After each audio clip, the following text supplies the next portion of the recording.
Bonjour à tous. Aujourd'hui, 1er décembre, c'est le début de l'hiver météorologique.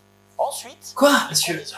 C'est marqué hiver 1er 21 décembre. Et oui, c'est vrai qu'il y a une différence entre ce qu'on appelle des saisons météorologiques et les saisons au niveau du calendrier. Je vous explique tout dans cette petite vidéo, bien évidemment, de A à Z, de l'alpha à l'oméga, de l'été à l'hiver. Jingle. Bonjour à tous. Aujourd'hui, mardi 1er décembre, c'est le premier jour de l'hiver météorologique.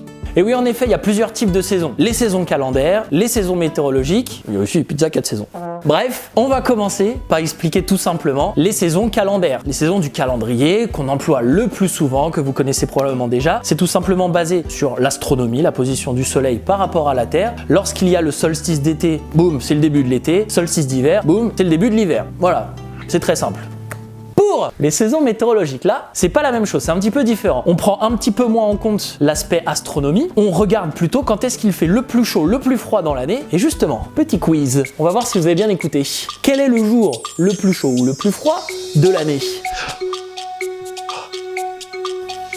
Non, mais je sais pas, moi Pendant le solstice. Le solstice d'été, le solstice d'hiver. Non, pas du tout. Ah, j'ai un intervenant extérieur qui veut... Moi je sais. Les saisons météo ne sont pas indexées sur une interéquinoxe solstitaire, mais plutôt sur une étude climatologique bicentenale qui en résulte d'une postériorité solstitaire. Voilà. Pas faux. Mais bon, on peut l'expliquer quand même beaucoup plus simplement. Là, j'ai l'impression qu'on a... Enfin, même moi, le premier, j'ai rien compris à ce qu'il a dit, monsieur Météo. Alors, tout d'abord, réponse à la petite question. Eh bien, il fait le plus chaud, le plus froid, un petit peu plus tard par rapport au solstice en réalité. Pourquoi? Puisqu'il y a un phénomène d'inertie qui rentre en compte.